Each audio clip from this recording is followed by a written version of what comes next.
ദൈവം ഒത്തിരി സംസാരിക്കാൻ ആഗ്രഹിക്കുന്ന ദൈവമാണ്.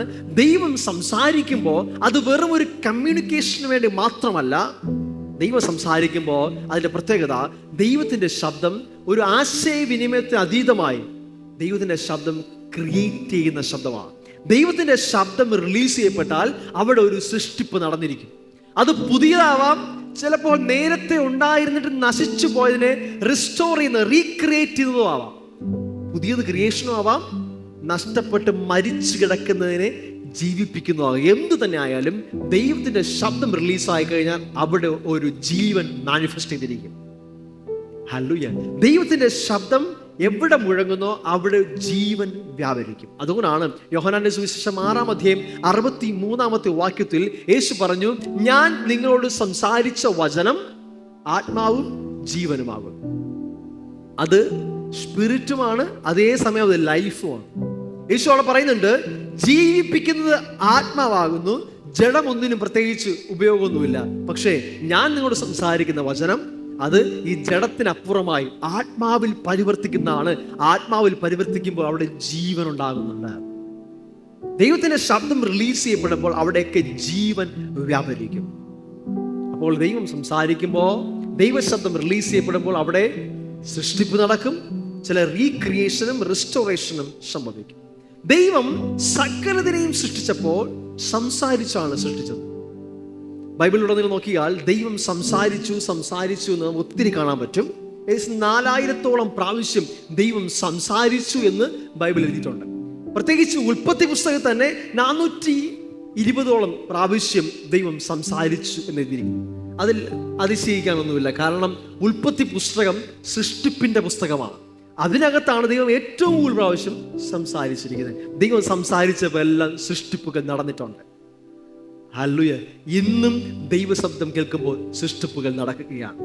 നിങ്ങളിപ്പോൾ കേട്ടുകൊണ്ടിരിക്കുന്ന ദൈവശബ്ദത്തിനടുക്കും നിങ്ങളുടെ ജീവിതത്തിലും നിങ്ങളുടെ എല്ലാ മേഖലകളിലും ചില സൃഷ്ടിപ്പുകളും ചില റെസ്റ്റോറേഷൻസും സംഭവിച്ചുകൊണ്ടേയിരിക്കും.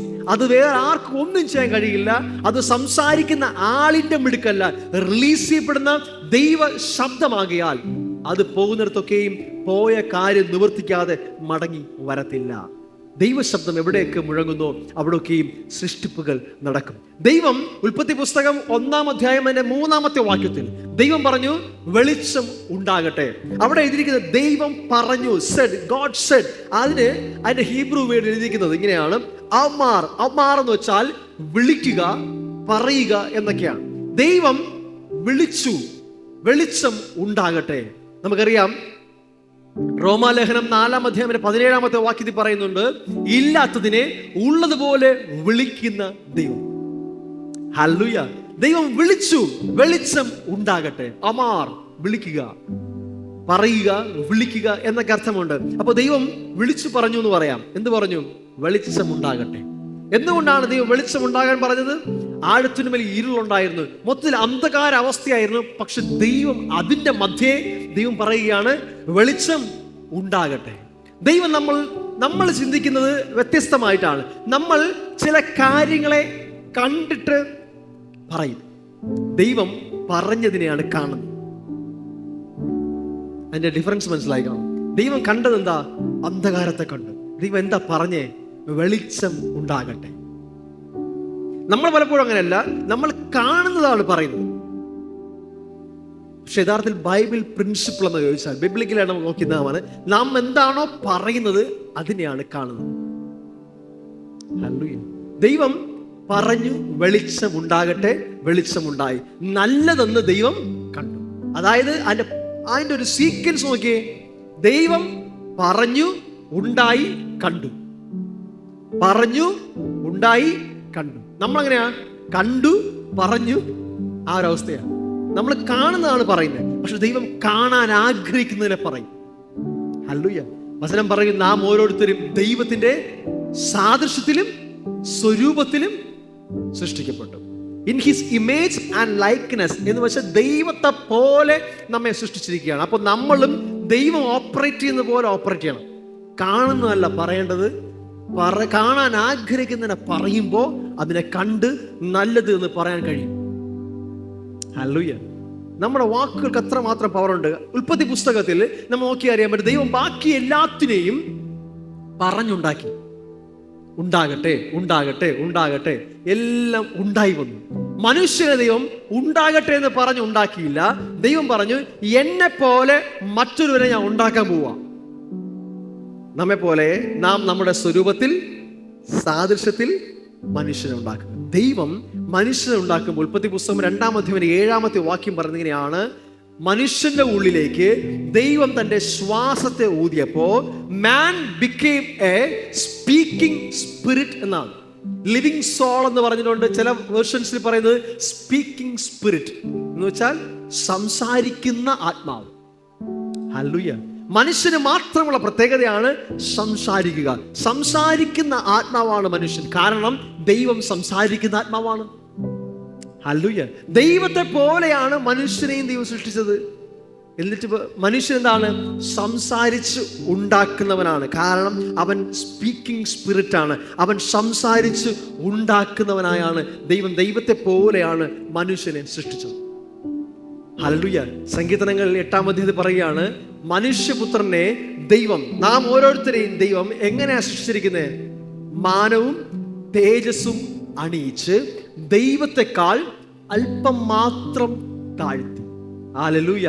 ദൈവത്തെക്കാൾ അല്പം മാത്രം താഴ്ത്തി തേജസ്സും ബഹുമാനവും അണിയിച്ചിരിക്കുന്നു.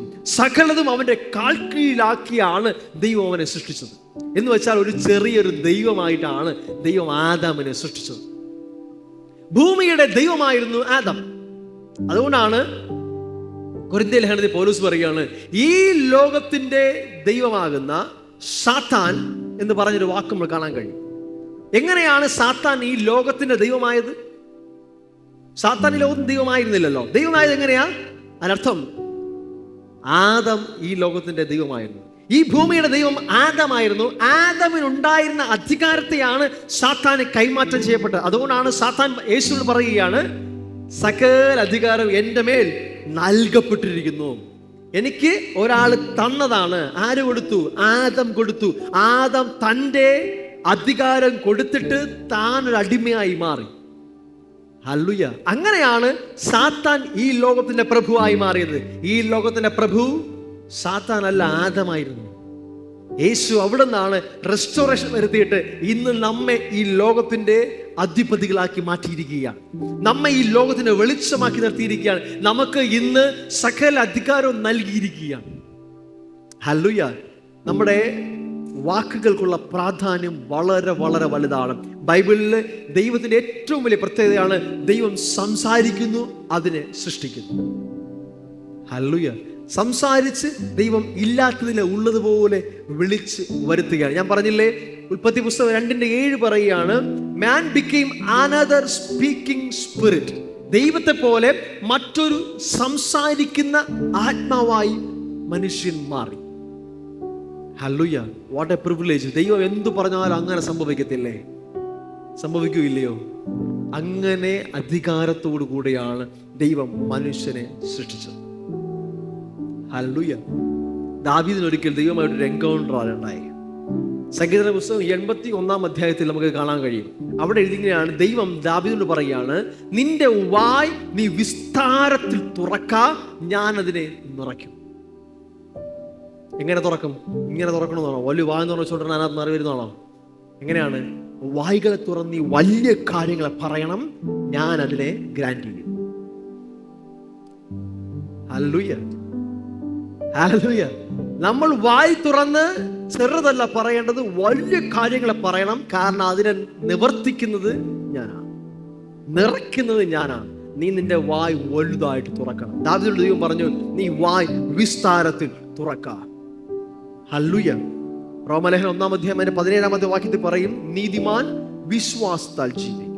എന്താ വിശ്വാസം ജീവിക്കേണ്ടേ? വിശ്വാസത്തിൽ എങ്ങനെ ജീവിക്കാൻ പറ്റും? നിന്റെ ചുറ്റും എല്ലാ പ്രയാസവും പ്രശ്നവും എല്ലാം ആയിരിക്കുമ്പോഴും, ശത്രുക്കൾ മുഴുവൻ വളഞ്ഞിരിക്കുമ്പോഴും നീ പറയും, യഹോവ എൻ്റെ ഇടയനാകും. ദാവീദ് പറഞ്ഞു അങ്ങനെയാണ്, യഹോവ എൻ്റെ ഇടയനാകുന്നു, എനിക്കൊന്നിനും കുറവുണ്ടാകത്തില്ല. ഹല്ലേലൂയ. ഇതാണ് വിശ്വാസത്തിന്റെ വാക്ക്. എൻ്റെ ദൈവം എൻ്റെ കൂടെ ഉള്ളപ്പോൾ എനിക്കൊന്നിനൊരു കുറവുണ്ടാകത്തില്ല. എല്ലായിടത്തും എനിക്ക് സമൃദ്ധിയായി കവിഞ്ഞൊഴുക്കായിരിക്കും. എല്ലാ പ്രതികൂലത്തിന്റെ മധ്യയും വായ് തുറന്ന് പറയുന്ന അങ്ങനെ തന്നെയായിരുന്നു. ഹല്ലേലൂയ. ദാവീദ് പറയാണ്, എനിക്കൊന്നിനൊരു കുറവുണ്ടാകത്തില്ല. നമ്മൾ ഇങ്ങനെ പറയുമ്പോൾ അതിനെന്താണ് ഇത്ര പ്രത്യേകത? ഇങ്ങനെ നമ്മൾ വെറുതെ പറഞ്ഞാൽ മതിയോ? പറയുന്നതുകൊണ്ട് എന്താണ് ഇവിടെ സംഭവിക്കുന്നത് നമ്മൾ മനസ്സിലാക്കേണ്ടതുണ്ട്. നമ്മുടെ വാക്കുകളുടെ പ്രാധാന്യം വെറുതെ പറയുമല്ല. മർക്കോസിന്റെ സുവിശേഷം 11-ാം അധ്യായം 23-24 വാക്യം വായിക്കുമ്പോൾ അവിടെ പറയുകയാണ്, നിങ്ങൾ ആരെങ്കിലും ഹൃദയത്തിൽ സംശയിക്കാതെ താൻ പറയുന്നത് സംഭവിക്കുമെന്ന് വിശ്വസിച്ചുകൊണ്ട് ഈ മലയോട് നീങ്ങി കടലിൽ പോയി വീഴുക, അല്ലെങ്കിൽ കടലിലേക്ക് ചാടിപ്പോകുക എന്ന് പറഞ്ഞാൽ അത് പറഞ്ഞതുപോലെ സംഭവിക്കും എന്ന് ഞാൻ നിങ്ങളോട് പറയുന്നു. യേശു പറയുകയാണ്, ഞാൻ നിങ്ങളോട് പറയുകയാണ്, നിങ്ങൾ ആരെങ്കിലും ഹൃദയത്തിൽ സംശയിക്കാതെ താൻ പറയുന്നത് സംഭവിക്കുമെന്ന് വിശ്വസിച്ചുകൊണ്ട് മലയോട് പറയുകയാണെങ്കിൽ അത് അതുപോലെ സംഭവിക്കും. അടുത്ത് പറയുകയാണ്, അതുകൊണ്ട് നിങ്ങൾ പറഞ്ഞാൽ അത് സംഭവിക്കും. അതുകൊണ്ട് നിങ്ങൾ പ്രാർത്ഥിക്കുമ്പോൾ നിങ്ങൾ പറഞ്ഞതൊക്കെയും ലഭിച്ചു എന്ന് വിശ്വസിപ്പിൻ, എന്നാൽ നിങ്ങൾക്കത് ഉണ്ടാകും. ഹല്ലേലൂയ. കിട്ടിയിട്ട് വിശ്വസിക്കാനല്ല, വിശ്വസിപ്പിൻ എന്നാൽ നിങ്ങൾക്കത് ഉണ്ടാകും. ഇതിനകത്ത് വലിയൊരു കാര്യം അതിനകത്തുണ്ട്. ഒന്ന്, ഇവിടെയും പ്രാധാന്യം 2 കാര്യങ്ങൾക്കാണ്. ഒന്ന്, ഹൃദയത്തിൽ സംശയിക്കാതിരിക്കുക, മറ്റൊന്ന് വായ് കൊണ്ട് പറയുക.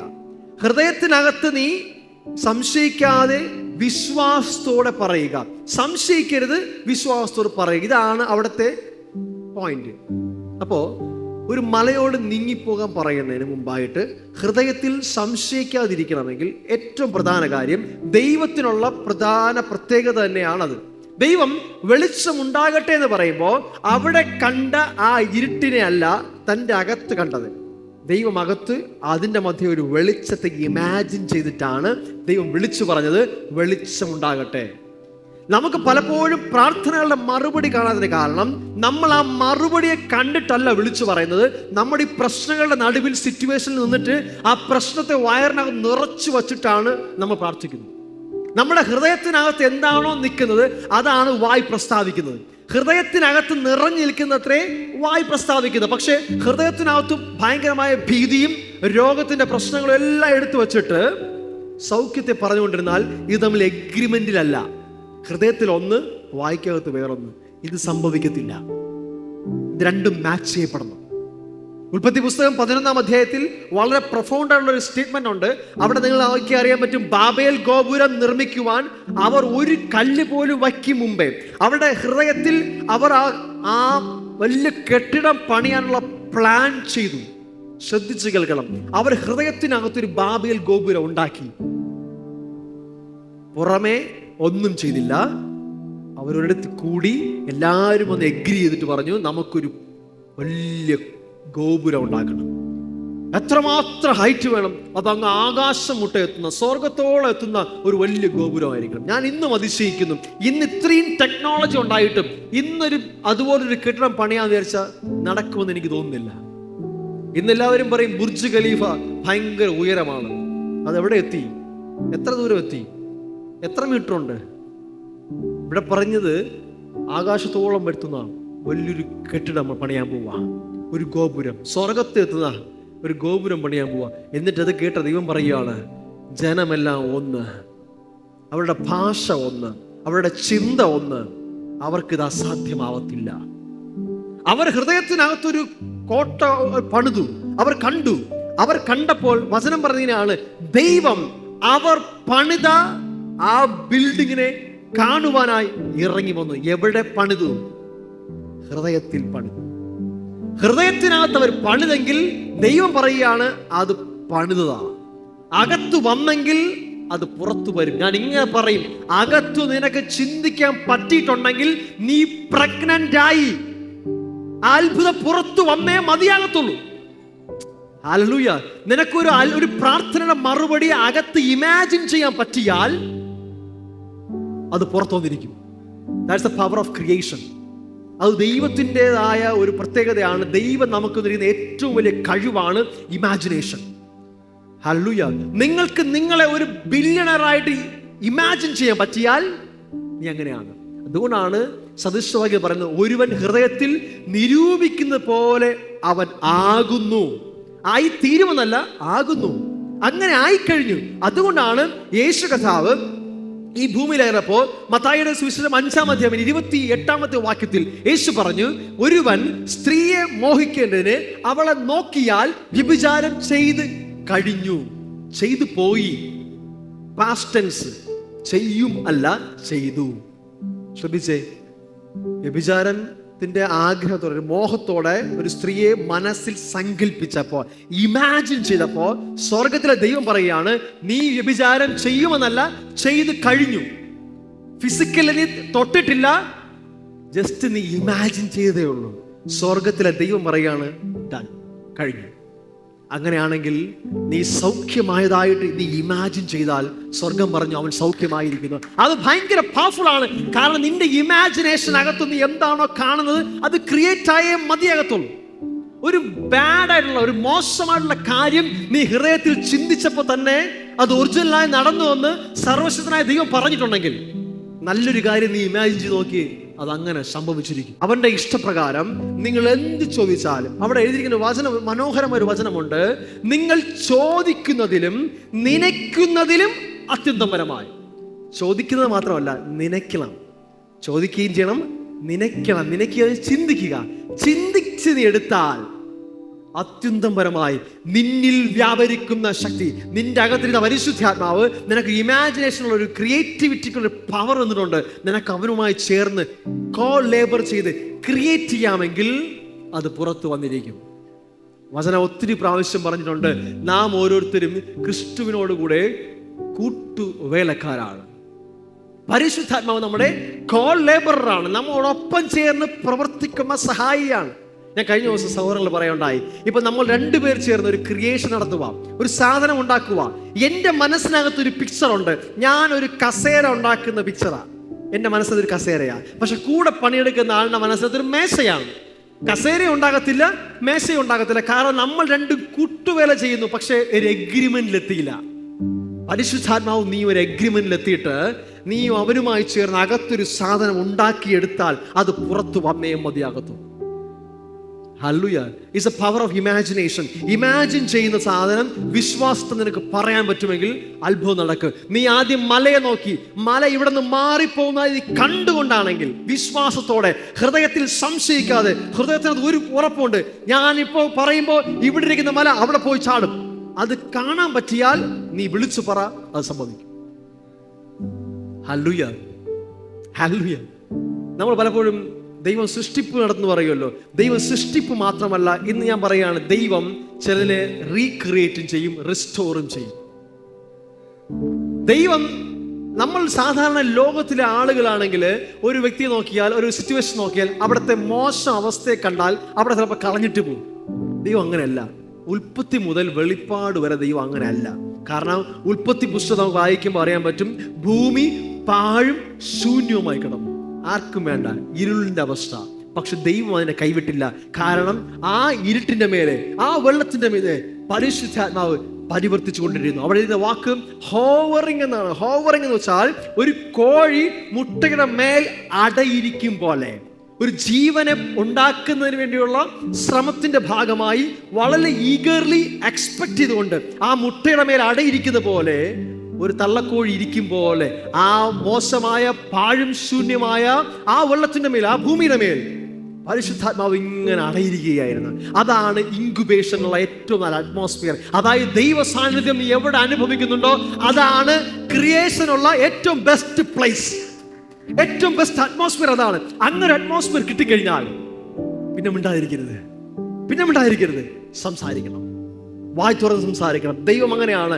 ആ പരിശുദ്ധാത്മാവിന്റെ അറ്റ്മോസ്ഫിയറിനകത്തേക്ക് ദൈവം സംസാരിച്ചു, വെളിച്ചം ഉണ്ടാകട്ടെ. അവിടെ ക്രിയേഷൻ നടന്നു. ഹല്ലേലൂയ. അവിടെ ക്രിയേഷൻ നടന്നു. നമ്മൾ സാധാരണ എല്ലാം നശിച്ചു പോയി കളഞ്ഞു എന്ന് പറയുമ്പോഴും ദൈവം അതിനകത്തുള്ള നല്ലതിനെ കാണും. ദൈവം അതിനെ വിളിച്ചു പറഞ്ഞു പറയും, നല്ലത് എന്ന് ദൈവം കണ്ടു. അന്ധകാരമായിരിക്കുന്ന അവസ്ഥ നോക്കി ദൈവം പറയും വെളിച്ചമുണ്ടാകട്ടെ. നശിച്ചുപോയ അവസ്ഥ നോക്കി ദൈവം പറയും തിരിച്ചു വരട്ടെ. മരണകരമായ അവസ്ഥ നോക്കി ദൈവം പറയും ജീവൻ ഉണ്ടാവട്ടെ. ദൈവം സകലതിനെ തിരിച്ചു പിടിക്കുന്ന ദൈവമാണ്. Hallelujah, hallelujah. നമ്മുടെ അകത്ത് പരിശുദ്ധാത്മാവായിരിക്കുന്നു. നമ്മളും ഒരു ക്രിയേറ്ററാണ്. നിങ്ങൾ ഓരോരുത്തരും ക്രിയേറ്റേഴ്സാണ്. കാരണം സൃഷ്ടികർത്താവായ ദൈവത്തിന്റെ മക്കൾ സൃഷ്ടിപ്പ് നടത്തുന്നവരാണ്. ഹല്ലേലൂയ. അതിനർത്ഥം നമ്മൾ പറയുന്ന ചില വാക്കുകൾ, ഓരോ വാക്കുകളും ഓരോ വിത്തുകളാണ്. ഇന്ന് വചനം പറയുകയാണ്, നിന്റെ അധരഫലം നീ അനുഭവിക്കും എന്ന് വെച്ചാൽ, നീ ഇന്നലെയോ മെനങ്ങാന്നോ കഴിഞ്ഞ നാളുകളിലോ ഒക്കെ വിതച്ച വിത്തിന്റെ ഫലമാണ് നീ ഇന്ന് കഴിച്ചുകൊണ്ടിരിക്കുന്നത്. ഇന്ന് കഴിക്കുന്നത് ഇഷ്ടപ്പെടുന്നില്ലെങ്കിൽ, ജീവിതത്തിൽ കയ്പിന്റെ അനുഭവങ്ങളാണ്, മോശം അനുഭവങ്ങളാണെങ്കിൽ, ഒറ്റ കാര്യമുള്ളൂ, നാളെ തുടർമാനമായി ആ വിത്ത് തന്നെ പായിക്കൊണ്ടിരിക്കരുത്. വിത്തൊന്ന് മാറ്റിപ്പാകണം. ഹല്ലേലൂയ. പഴയ വിത്ത് തന്നെ വീണ്ടും വീണ്ടും പ്ലാൻ ചെയ്തിട്ട് പുതിയ സാധനം കിട്ടുമെന്ന് വെച്ചാൽ നടക്കൂല. നമ്മൾ നെൽവിത്താണ് ഇട്ടുകൊണ്ടിരുന്നത്, എനിക്കിനി നെല്ല് വേണ്ട, ഗോതമ്പ് വേണം എന്ന് പറഞ്ഞിട്ട് നാളെ വീണ്ടും നെല്ലിന്റെ വിത്ത് തന്നെ പായിക്കൊണ്ടിരുന്നാൽ നെല്ലേ കിട്ടും. ഒന്ന് മാറ്റി പ്ലാന്റ് ചെയ്യും, ഒന്ന് മാറ്റിപ്പിടി, നാവിനെ ഒന്ന് മാറ്റിപ്പറ, പറയാൻ തുടങ്ങുക. പുതിയ വിത്തുകളെ നീ പാക്. നാളുകളിൽ എന്ത് വേണമോ ഇന്ന് അതാണ് നീ പ്ലാന്റ് ചെയ്യേണ്ടത്. നിന്റെ മക്കളിൽ, നിന്റെ തലമുറകളിൽ എന്തൊക്കെ നീ കാണാൻ ആഗ്രഹിക്കുന്നോ, ഭാര്യയിൽ ഭർത്താവിൽ കാണാൻ ആഗ്രഹിക്കുന്നോ, അതിനെ ഇന്ന് നീ പ്ലാന്റ് ചെയ്യ്. നാളുകളിൽ നീ അത് ഭക്ഷിക്കാനിടയായി തീരും. ഹല്ലേലൂയ. ശുഭകാലം കാണാൻ ആഗ്രഹിക്കുന്നവൻ തൻ്റെ വായെ വ്യാജം പറയാതെയും, തൻ്റെ അധരത്തെ കള്ളം പറയാന്ന് വെച്ചാൽ ദൈവം പറയുന്നതിന് എഗെയിൻസ്റ്റ് പറയുന്ന എല്ലാം കള്ളമാണ്. ദൈവത്തിന്റെ വചനം പറയുന്നു, നീ സൗഖ്യമായിരിക്കുന്നു, നീ രോഗിയാണ് എന്നല്ല. ദൈവത്തിന്റെ വചനം പറയുന്ന ആ സത്യത്തിൽ നീ പറയുക, അത് നാളുകളിൽ നീ ഭക്ഷിക്കാനിടയായി തീരും. ഹല്ലേലൂയ. നമ്മൾ ഈ വിതയ്ക്കുന്ന നാവ് കൊണ്ട് പറയുന്ന വാക്കുകൾ നാളെയുള്ള ഫലങ്ങളായി മാറും. ഇന്നത് വിത്തുകൾ മാത്രമാണ്. ഇത് ബന്ധപ്പെട്ട് ഞാനൊരു കാര്യം പറയാൻ ആഗ്രഹിക്കുന്നത്, ഞാൻ ഒരു റിസർച്ച് പേപ്പർ പോലത്തെ ഒരു ആർട്ടിക്കിളിൽ വായിച്ചതാണ്. ഒരു സ്കൂളിൽ ഒരു എക്സ്പെരിമെന്റ് നടത്തുകയുണ്ടായി. ഒരു എക്സ്പെരിമെന്റ് ഇങ്ങനെയാണ്, 2 സ്ഥലത്തായിട്ട് ഒരേപോലത്തെ 2 ചെടികൾ, ഒരേപോലത്തെ ക്ലൈമറ്റ് സെറ്റ് ചെയ്ത്, ഒരേപോലുള്ള വെളിച്ചം, ഒരേപോലുള്ള വളം, വെള്ളം എല്ലാം കൊടുത്തുകൊണ്ട് 2 ചെടികൾ സെറ്റ് ചെയ്തു. എന്നിട്ട് ഇതിൻ്റെ അടുത്തേക്ക് ആരെയും നേരിട്ട് പോകുവാൻ അനുവദിക്കാതെ ചില പ്രത്യേക മൈക്ക് സിസ്റ്റങ്ങൾ വെച്ചുകൊണ്ട് പുറത്തൊരു സ്ഥലത്ത് അവർ സെറ്റ് ചെയ്തിട്ട് അവിടെ വന്ന് കുട്ടികൾ ഈ 2 ചെടിയോട് സംസാരിക്കും. എങ്ങനെയാണെന്ന് വെച്ചാൽ, അവരവിടെ സംസാരിക്കുന്നത് ഈ ചെടി വച്ചിരിക്കുന്ന റൂമിനകത്ത് മുഴങ്ങി കേൾക്കും. അവരോട് പറഞ്ഞ ഇങ്ങനെയാണ്, ഒരു ചെടിയെ എല്ലാവരും പുകഴ്ത്തി പറയും, വാട്ട് എ ബ്യൂട്ടിഫുൾ ട്രീ എന്നൊക്കെ പറഞ്ഞ് ഭയങ്കരമായിട്ട് കോംപ്ലിമെന്റ് ചെയ്യും, വളരെ മനോഹരമാണ് എന്നൊക്കെ പറഞ്ഞ് അതിനെ ഇങ്ങനെ വെറുതെ ഇങ്ങനെ അതിനെക്കുറിച്ച് ഭയങ്കരമായ നല്ല കാര്യങ്ങൾ പറയും. മറ്റേ ട്രീയെ കുറിച്ച് ഭയങ്കരമായി ബുള്ളിങ് ആയിട്ടുള്ള മോശമായുള്ള കാര്യങ്ങൾ പറഞ്ഞുകൊണ്ടേയിരിക്കും. സിമ്പിൾ, മനസ്സിലായല്ലോ. ചെടിയുടെ അടുത്ത് പോകുന്നില്ല, ചെടിക്ക് കേൾക്കാൻ പറ്റുന്ന തരത്തിൽ സൗണ്ടൊക്കെ അറേഞ്ച് ചെയ്തിട്ട് അവർ ദൂര സ്ഥലത്ത് നിന്നാണ് പറയുന്നത്. എല്ലാവരും സ്ഥിരമായിട്ട് 30 ദിവസം പറഞ്ഞു. ഒരു ചെടിയോട് എല്ലാവരും പറഞ്ഞു, നല്ല ചെടിയാണ്, നല്ല ഭംഗിയുണ്ടല്ലോ, സൂപ്പറാണല്ലോ എന്നൊക്കെ പറഞ്ഞ് ഭയങ്കര മനോഹരമായി പൂഴ്ത്തി പറഞ്ഞു. മറ്റേ ചെടിയോട് മോശമാണ്, നശിച്ചു പോയി, നീ നന്നാവൂല ഒരിക്കലും എന്നൊക്കെ പറഞ്ഞത് ഇങ്ങനെ അതിനോട് മോശമായിട്ട് പറഞ്ഞു. സിമ്പിൾ. 30 ദിവസം പറഞ്ഞു. നിങ്ങൾക്കറിയാവോ, 30ാമത്തെ ദിവസം നോക്കി കണ്ട കാഴ്ച ഞെട്ടിക്കുന്നതായിരുന്നു. ആ ഒരു ചെടി വളരെ മനോഹരമായ ആരോഗ്യത്തോടും ഭയങ്കരമായിട്ട് അത് വൈബ്രന്റ് ഹെൽത്തിൽ നിൽക്കുന്ന കണ്ടു. എന്നാൽ മറ്റേ ചെടി വാടിക്കുഴഞ്ഞ് അത് നശിച്ചിരിക്കുന്ന അവസ്ഥ കിടക്കുന്ന കണ്ടു. സിമ്പിളായിട്ട് ഒരാൾ പോലും അടുത്ത് പോയില്ല. അതിന്റെ ശബ്ദം അവലേക്ക് എത്തിച്ചത് ആ ചെടിക്ക് ഇത്രമാത്രം ഇൻഫ്ലുവൻസ് കൊണ്ടുവന്നു. ഹല്ലേലൂയ. ചെടികൾക്കായാലും മരങ്ങൾക്കായാലും അതിൻ്റെതായ ചെവിയുണ്ട്. എന്ന് വെച്ചാൽ നിങ്ങളുടെ ശബ്ദം അത് കേൾക്കുന്നുണ്ട്, നിങ്ങൾ പറയുമ്പോൾ അത് റെസ്പോണ്ട് ചെയ്യുന്നുണ്ട്. ഹല്ലേലൂയ. നിങ്ങൾ അതിനോട് ഇങ്ങനെ പറഞ്ഞുകൊണ്ടിരിക്കുമ്പോൾ അത് റെസ്പോണ്ട് ചെയ്യുന്നതിൻ്റെ ഉദാഹരണമാണത്. നിങ്ങൾ ഒരു ഉദാഹരണം മനസ്സിലാക്കിയാൽ, നിങ്ങളുടെ ശരീരത്തിൽ രോഗത്തിൻ്റെ അവസ്ഥ ഇരിക്കുമ്പോൾ ആ രോഗത്തിൻ്റെ അവസ്ഥയിൽ പോകാൻ നിങ്ങൾ പറഞ്ഞാൽ അത് പോകുന്നത് എന്തുകൊണ്ടാ? അതിന് കേൾക്കാൻ കഴിയും. ഹല്ലേലൂയ. യേശു ചെകിടന് ഊമനമായ വ്യക്തിയെ അടുത്ത് വിളിച്ചിട്ട് എഫദ, തുറന്നു വാ എന്ന് വിളിച്ചു പറയുമ്പോൾ അത് തുറന്നു വരാനുള്ള കാരണം എന്താ? അത് കേൾക്കുന്നുണ്ട്. യേശു ആ ഫിഗ് ട്രീ എടുത്ത് പോയിട്ട്, ഫിഗ് ട്രീ അത്തിമരത്തിനടുത്ത് പോയിട്ട് യേശു പറഞ്ഞു, നിന്നെ ആരും ഫലം കഴിക്കാതിരിക്കട്ടെ, അത് വേരോടെ ഉണങ്ങിപ്പോയി. ഹല്ലേലൂയ. നമുക്ക് അതിനോട് സംസാരിക്കാനും അതിനെ തിരിക്കാനുള്ള കപ്പാസിറ്റി ഉണ്ട്. നിങ്ങൾ നിങ്ങളുടെ വീട്ടിലുള്ള ചിലതിനോടൊക്കെ ഇങ്ങനെ സംസാരിച്ചു നോക്കുക. അതുകൊണ്ടാണ് പലപ്പോഴും പറയുന്നത്, മക്കളെ പോയി നോക്കിയിട്ട് മക്കളോടൊന്നും ഒരിക്കലും എന്ത് പറയാൻ പാടില്ല, നന്നാകില്ലെന്നും ശരിയാകത്തില്ലെന്നും പറയാൻ പാടില്ല. എത്ര മോശമായാലും അവരോട് പറയണം, നീ ഒരു അനുഗ്രഹമാ, നീ നന്മയാ, നീ ഒരു വലിയ അനുഗ്രഹമായി മാറും. ഭർത്താവ് നോക്കി അനുഗ്രഹമായി മാറും, ഭാര്യ നോക്കി അനുഗ്രഹമായി മാറും. എത്ര മോശാവസ്ഥയായാലും നീ അത് പറയാൻ തുടങ്ങി നോക്കിയേ, ഓട്ടോമാറ്റിക്കലി അതങ്ങനെ സംഭവിക്കാൻ തുടങ്ങും. ഒരു കാര്യം ഓർക്കുക, നീ സർവശക്തനായ ദൈവത്തിന്റെ മകനും അവന്റെ സ്വരൂപത്തിൽ സൃഷ്ടിക്കപ്പെട്ടവനുമാണ്.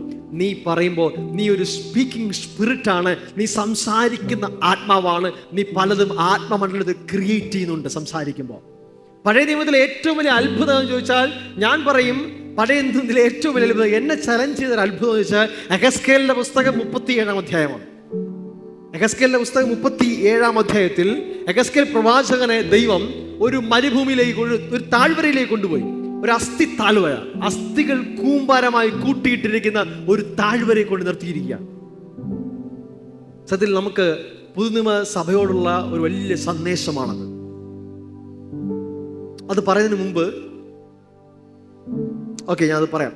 അപ്പോൾ എഹെസ്കേൽ പ്രവാചകൻ അവിടെ കൊണ്ട് നിർത്തിയിട്ട് ദൈവം കാണിച്ചു കൊടുക്കുന്നത് ജീവനില്ലാത്ത കുറെ അസ്ഥി കൂമ്പാരമാണ്. ഒരു തരത്തിലും ചെവിയില്ലാത്ത, കേൾക്കാത്ത കുറെ അസ്ഥികളാണ്. പ്രസംഗിക്കൊണ്ട് നിർത്തിയിരിക്കുക. ഞാനാണെങ്കിൽ പറയും, കർത്താവേ ഒരുത്തനെങ്കിലും ജീവനോടെ ഇരുത്തുന്ന ഞാൻ പ്രസംഗിക്കാം, ഞാൻ പ്രവചിക്കാം. കർത്താവ് പറഞ്ഞു, നീ അസ്ഥികളോട് പ്രവചിക്കണം എന്ന് വെച്ചാൽ ഒരു തരത്തിലും റെസ്പോണ്ട് ചെയ്യാത്ത സാഹചര്യങ്ങളോട് ഒരു തരത്തിലും മാറില്ല എന്ന് സാഹചര്യം മുഴുവൻ പറയുമ്പോഴും നീ അതിനോടും സംസാരിക്കണം. ഹല്ലേലൂയ. വീട്ടിൽ വെറുതെ ഇരിക്കുമ്പോൾ സംസാരിക്കണം. ചുമ്മാ സംസാരിക്കണമെന്നല്ല, ദൈവത്തിന്റെ വചനത്തെ സംസാരിക്കണം. എന്താണോ നീ കാണാൻ ആഗ്രഹിക്കുന്നത് സംസാരിക്കണം. അത് ക്രിയേറ്റ് ചെയ്യപ്പെടും. എഹെസ്കേൽ പ്രവാചകൻ പ്രവചിച്ചു. എന്താ പ്രവചിച്ചതറിയോ? എന്താണോ കാണാൻ ആഗ്രഹിക്കേണ്ടത്, ആഗ്രഹിക്കുന്ന കാര്യം പറഞ്ഞു. അസ്ഥികളെ കേൾക്കൂ, ഇതിൽ മാംസം വന്ന് പിടിക്കട്ടെ, ഞരമ്പുകളൊക്കെ വരട്ടെ, രക്തം ഓടട്ടെ. എന്താണോ കാണാൻ ആഗ്രഹിച്ചത് അതതുപോലെ പറഞ്ഞു. നോക്കി നിൽക്കേ അദ്ദേഹം കാണുകയാണ്, അസ്ഥികൾ എവിടെ കിടക്കുന്ന അറിയത്തില്ല, എല്ലാം അതിൻ്റെതായ സ്ഥാനത്ത് തനിയെ വന്നു ചേരുന്നു. എങ്ങനെ എന്നൊരു ചോദ്യം അതിനകത്തില്ല. ആര് കൊണ്ടുവരും, ഇത് എവിടെ നിന്ന് വരും, എങ്ങനെ വന്നു ചേരും? കാരണം ചിലപ്പോൾ ഇതിന്റെ കൈ ഇവിടെയും കാൽ അവിടെയും ആയിരിക്കും, വിരലപ്പുറത്തായിരിക്കും. ഇങ്ങനെ കൂമ്പാരമല്ലേ, അസ്ഥി കൂമ്പാരമല്ലേ, ഇതിനാരാ ഇത് എവിടെയൊക്കെ ജോയിന്റ് ചെയ്യണേ? ഇതെല്ലാം അറിയുന്നവനാ പറഞ്ഞ എന്നോട് സംസാരിക്കാൻ. നീ സംസാരിച്ചാൽ മതി, അവനാ സൃഷ്ടിക്കുന്നത്. ഹല്ലേലൂയ. നമ്മൾ ചിന്തിക്കും, ബുദ്ധി കൊണ്ട് ആലോചിക്കും, എങ്ങനെ ഇത് ശരിയാവും, ഇതെങ്ങനെ വന്നു ചേരും? അയ്യോ, സർജറി പറഞ്ഞതല്ലേ, സർജറി ഇല്ലാതെ എങ്ങനെ പോകും? നമ്മളിങ്ങനെ ബുദ്ധി കൊണ്ട് ആലോചിച്ചുകൊണ്ടേയിരിക്കും. പക്ഷെ ദൈവം പറയാണ്, നിങ്ങൾക്ക് സംസാരിക്കാൻ പറ്റുമോ? ഞാൻ സൃഷ്ടിക്കാം. നിനക്ക് വായ് തുറക്കാൻ പറ്റുമോ? ഞാൻ നിറയ്ക്കാം. ഞാൻ എന്നെ ക്രിയേറ്റ് ചെയ്യാം. അതാണ് എഹെസ്കേൽ പ്രവാചകൻ വിളിച്ചു പറഞ്ഞത്. ഇതെല്ലാം കഴിഞ്ഞപ്പോൾ ഉണ്ടല്ലോ, ഇതെല്ലാം രൂപമായി വന്ന് മാറി. അനക്കമില്ല, ജീവനില്ല. അപ്പോഴും കർത്താവ് പറഞ്ഞോട് ചോദിച്ചു, എഹെസ്കേൽ വിചാരിച്ചു ഇനിയെങ്കിലും ദൈവം എന്തെങ്കിലും ചെയ്യും. ദൈവം എഹെസ്കേലിനോട് പറഞ്ഞു, നീ പറ, കാറ്റിനോട് പറ, ഇതിന്റെ മേൽ വന്ന് ഊതാൻ പറ, ഇതിൽ വന്ന് കയറാൻ പറ. നീ സംസാരിക്ക്. നീ സംസാരിക്കുന്നതാണ് ദൈവം ചെയ്യുന്നത്. എഹെസ്കേൽ പ്രവാചകൻ വീണ്ടും സംസാരിച്ചു. അതുപോലെ ആ ശ്വാസം വന്ന് അതൊരു സൈന്യമായി എഴുന്നേറ്റു. നമ്മളിത് പാടി എങ്ങനെയാണ്? അസ്ഥി സൈന്യമായി മാറി. എങ്ങനെ മാറി? സംസാരിച്ചവും മാറി, പ്രവചിച്ചവും മാറി. നിന്റെ ജീവിതത്തെ, നിന്റെ ഡെസ്റ്റിനിയെ തീരുമാനിക്കുന്നത് നിന്റെ വാക്കുകളാണ്. നിനക്ക് നാളെ നിന്റെ ജീവിതം എങ്ങനെ ആകണമെന്ന് ഇന്ന് പ്രവചിക്കാൻ പറ്റും. നിന്റെ ജീവിതത്തിന്റെ ഏറ്റവും വലിയ പ്രവാചകൻ നീ തന്നെയാണ്. ഈ ലോകത്തിലെ പ്രവാചകന്മാരുടെ പുറകെ പോകുന്നതിന് മുമ്പ് നീ നിന്നെ കുറിച്ച് പ്രവചിക്കുക. ഞാൻ ഇങ്ങനെ ആയിത്തീരും, ഞാൻ ഇങ്ങനെയാണ്, എൻ്റെ മക്കൾ ഇങ്ങനെയാണ്, എൻ്റെ ഭാര്യ ഇങ്ങനെയാണ്, എൻ്റെ ഉപജീവനം ഇങ്ങനെയാകും, എൻ്റെ മിനിസ്ട്രി ഇങ്ങനെയാകും. നിനക്ക് സംസാരിക്കാമോ? അങ്ങനെ തന്നെ ആയിത്തീരും. ഹൃദയത്തിൽ നീ കാണുന്നതിനെ സംസാരിക്കുക. ഹൃദയത്തിൽ ഇമാജിൻ ചെയ്തുകൊണ്ട് സംസാരിക്കുക. അവിടെ പവർ റിലീസ് ചെയ്യപ്പെടും. ഹല്ലേലൂയ. നീ ഹൃദയത്തിൽ കണ്ടതിനെ നീ പറയുമ്പോൾ നിന്റെ ഡെസ്റ്റിനിയെ നീ തീരുമാനിക്കുക. അതിന് ഒരു ഉദാഹരണം കൂടി ഞാൻ പറഞ്ഞ് അവസാനിപ്പിക്കാം. ഇസ്രായേൽ മക്കൾ ഈജിപ്തിന്റെ അടിമത്തിൽ നിന്ന് പുറത്തു വന്നിട്ട് ഒത്തിരി നാൾ യാത്ര ചെയ്ത് 40ഓളം വർഷമെടുത്ത് യാത്ര ചെയ്ത് കനാൻ ദേശത്തിന്റെ അടുത്തെത്തി. കനാൻ ദേശം ഒറ്റുനോക്കാൻ വേണ്ടി 12 പേരെ അയക്കുകയാണ്. 12 പേര് കാണാൻ പോയി. കണ്ടിട്ട് 10 പേര് വന്നിട്ട് അവരുടെ ഹൃദയത്തിൽ അവർ ഇമാജിനേഷൻ ഉണ്ടാക്കി. അവർ ഇമാജിൻ ചെയ്തെങ്ങനെയാണ്? ഞങ്ങൾ കൊച്ചു കൊച്ചു വെട്ടിക്കിളികളെ പോലെ അല്ലെങ്കിൽ ഒരു പുൽച്ചാടികളെ പോലെയും അവിടെ നിൽക്കുന്നവർ ഭീമാകാരന്മാരെ പോലെയും ഞങ്ങൾക്ക് തോന്നുന്നു. അവരുടെ ഹൃദയത്തിൽ ഒരു ഇമാജിനേഷനാണ്. ഞങ്ങൾ അവർക്ക് ബ്രെഡ് ആയിത്തീരും, ഞങ്ങൾക്ക് അവിടെ പോകാൻ പറ്റത്തില്ല, ഞങ്ങൾക്ക് അവിടെ കയറാൻ പറ്റത്തില്ല, കാരണം അവർ ഭീമാകാരന്മാരാണ്.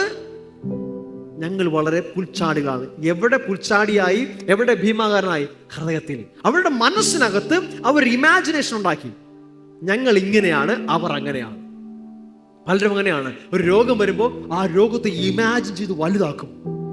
എന്നെ കൊണ്ട് കഴിയത്തില്ല, ഈ രോഗമൊന്നും എന്നെ കൊണ്ടേ പോകൂ, ഇങ്ങനെയൊക്കെ ചില ഫാൻസി ഡയലോഗൊക്കെ അങ്ങ് പറയും.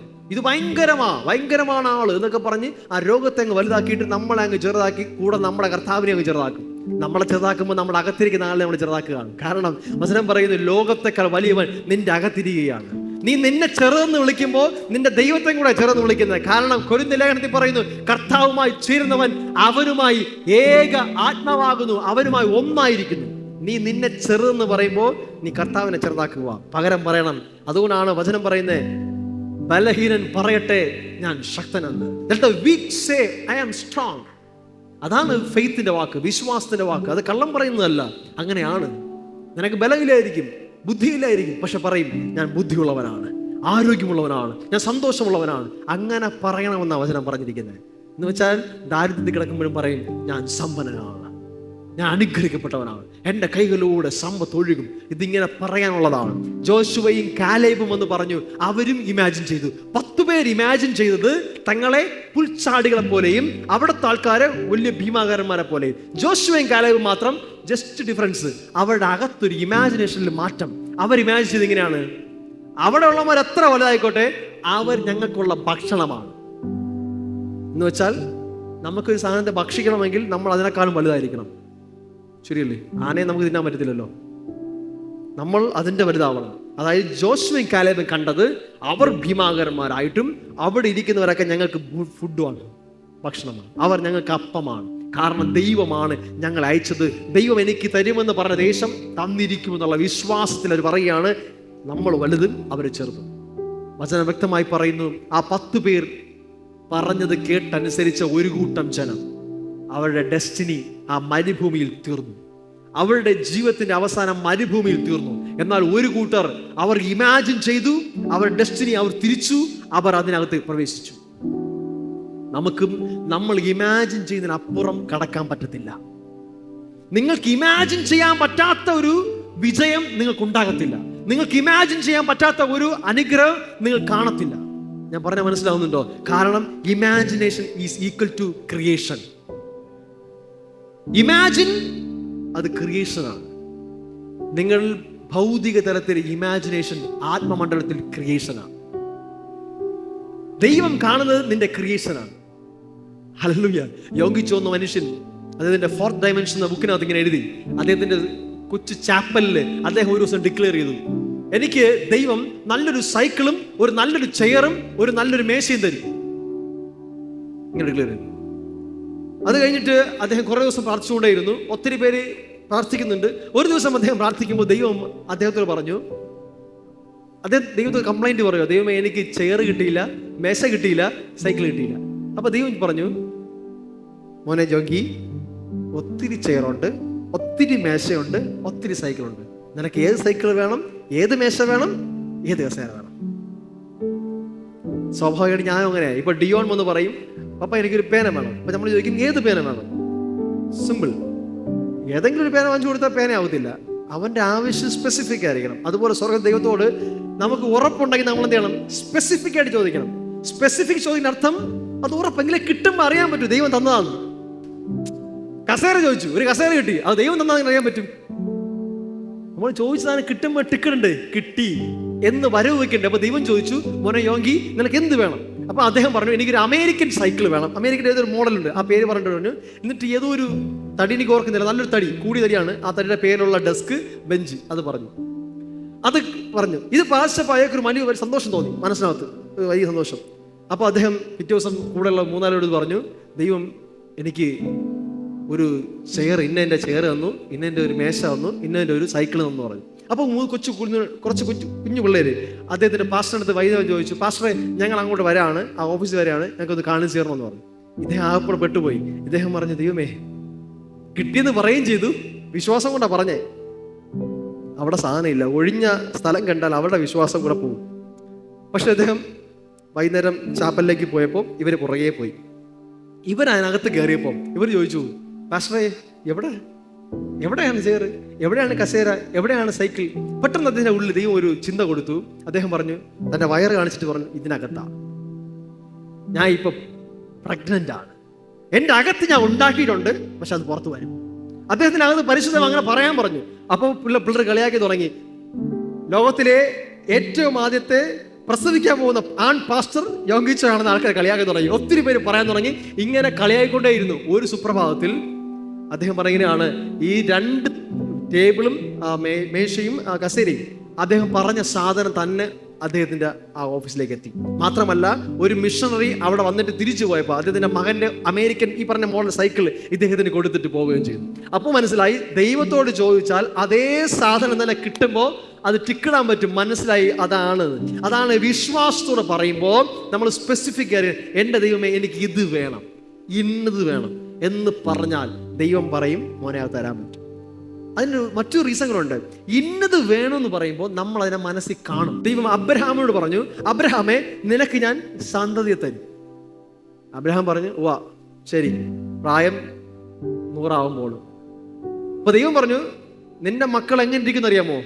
ആകാശത്തേക്ക് നോക്ക്, വാ, ആകാശം നോക്കിയിട്ട് നക്ഷത്രങ്ങളെ കണ്ടോ, ഇതുപോലെ ആവും നിന്റെ സന്തതി. അപ്പൊ ഇമാജിൻ ചെയ്യാൻ ഒരു സാധനം അബ്രഹാമിന് ദൈവം കൊടുത്തു. പുറത്തിറങ്ങി മുകളിലേക്ക് നോക്കിയാൽ കാണുന്നത് നക്ഷത്രങ്ങളാ, ഇതുപോലെ ഇരിക്കും.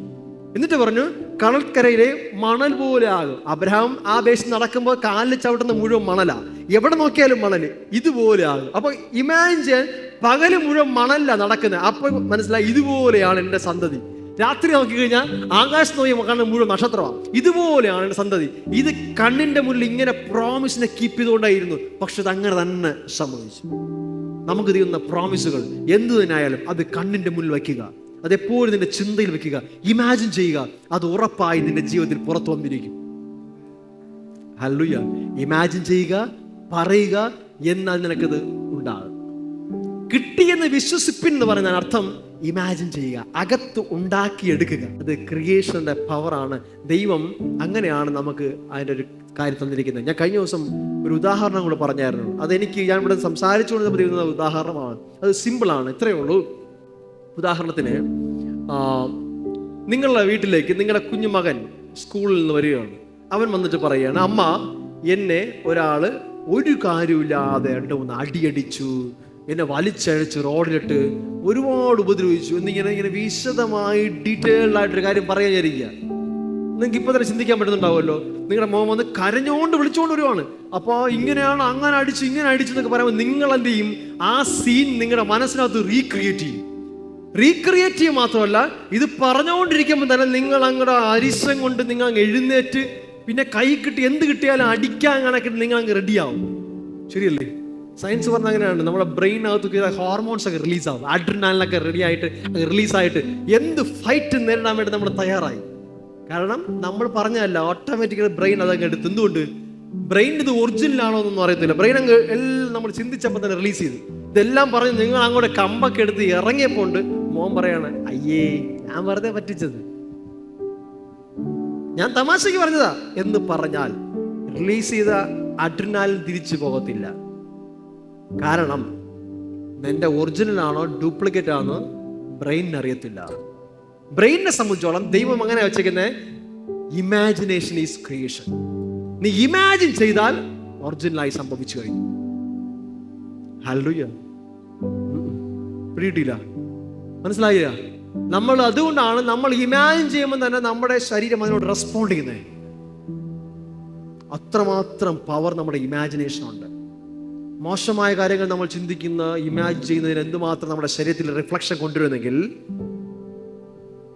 ഫിലിപ്പ് 4:8 പറയുന്ന പോലെ സത്യമായതും ഘനമായതും വചനപ്രകാരമുള്ള ദൈവത്തിന്റെ ചിന്തകളെ നമ്മൾ ഇമാജിൻ ചെയ്യുമ്പോൾ അതെന്തുമാത്രം പവറിനെ റിലീസ് ചെയ്യും. അതുകൊണ്ടാണ് പൗലോസ് പറഞ്ഞ, ആകയാൽ നിങ്ങൾ ക്രിസ്തുവിനോട് കൂടെ ഉയർത്തെഴുന്നേറ്റിരിക്കുക, ഇനി ഭൂമിയിലുള്ളതല്ല ഉയരത്തിലുള്ളത് ചിന്തിപ്പിൻ. വീട്ടിനകത്ത് കയറുമ്പോൾ ഒഴിഞ്ഞ പാത്രവും ഒഴിഞ്ഞ പേഴ്സും ഒക്കെ കാണുമ്പോൾ ഒന്ന് ഇമാജിൻ ചെയ്യാമോ? അപ്പന്റെ പേഴ്സ് ഇമാജിൻ ചെയ്യാമോ? വീട്ടിൽ അപ്പന്റെ പേഴ്സിൽ ഒന്നുമില്ലായിരിക്കുമോ സ്വർഗത്തിൽ അപ്പന്റെ പേഴ്സ് എങ്ങനെ ഇരിക്കുന്നു? ഇമാജിൻ ചെയ്യാമോ? ഒന്ന് ഇമാജിൻ ചെയ്ത് നോക്കിയേ. ചെയ്യാമോ? ഇമാജിൻ. അപ്പം പറയും രാവിലെ എഴുന്നേറ്റിട്ട് കയ്യിൽ പൈസ ഒന്നുമില്ല, അപ്പോൾ അപ്പാ ആ പേഴ്സ് കിടന്ന വലിയൊരു പേഴ്സ്. പത്മനാഭസ്വാമി ക്ഷേത്രത്തിലുള്ള ബി നിലവറയും സി നിലവറയൊന്നും അല്ല, സ്വർഗത്തിലെ ദൈവത്തിൻ്റെ പേഴ്സാണ് ഞാൻ ഉദ്ദേശിച്ചത്. അപ്പം എനിക്ക് ഇന്ന ബിസിനസ് തുടങ്ങാൻ പോവാ, എൻ്റെ കയ്യിലില്ല, അപ്പൻ്റെ പേഴ്സണുണ്ട്. ഇത് നിന്റെ പെർസ്പെക്റ്റീവിനെ മാറ്റും, ഇമാജിൻ ചെയ്യാൻ പറ്റും. ബിബ്ലിക്കലാണ് വചനം പറയുന്നതാണ്. ആകയാൽ നിങ്ങൾ ക്രിസ്തുവിനോട് കൂടെ ഉയർത്തെഴുന്നേറ്റ് സ്വർഗതലങ്ങളിൽ ഇരുത്തപ്പെട്ടവരാകയാൽ നിങ്ങൾ അവിടത്തുള്ളത് മാത്രം അന്വേഷിപ്പിൻ, ഭൂമിയിലുള്ളതല്ല ഉയരത്തിലുള്ളത് അന്വേഷിപ്പിൻ. അവിടെ നിങ്ങൾ ഫോക്കസ് ചെയ്യുമ്പോൾ അത് നിങ്ങൾക്ക് ആക്സസ് ചെയ്യാൻ പറ്റും, റിലീസ് ചെയ്യാൻ പറ്റും. ഹല്ലേലൂയ. സോ നമ്മൾ ഇമാജിനേഷൻ ചെയ്യും. ഇമാജിൻ. നിങ്ങൾ ഇങ്ങനെ ഇരിക്കാനുള്ള കാരണം നിങ്ങൾ ഇങ്ങനെ ആണെന്നുള്ളത് നിങ്ങൾ ഇമാജിൻ ചെയ്തുകൊണ്ടാണ്. ഒരു സിമ്പിൾ ഉദാഹരണം പറഞ്ഞ് ഞാൻ അവസാനിപ്പിക്കും. നിങ്ങൾ ഓഫീസിൽ കയറി പോകുമ്പോൾ നിങ്ങളിങ്ങനെ പോവുകയാണ് വിചാരിക്കുക. സിമ്പിളി നിങ്ങൾ ടെസ്റ്റ് നോക്ക്. നിങ്ങളെക്കുറിച്ചൊരു ഇൻഫീരിയോറിറ്റി കോംപ്ലക്സിൽ ചമ്മലോടെ ആരെ എന്ത് വിചാരിക്കും എന്നുള്ള ചമ്മലുകൾ പോയാൽ ഒരൊറ്റ എണ്ണം മൈൻഡ് ചെയ്യില്ല.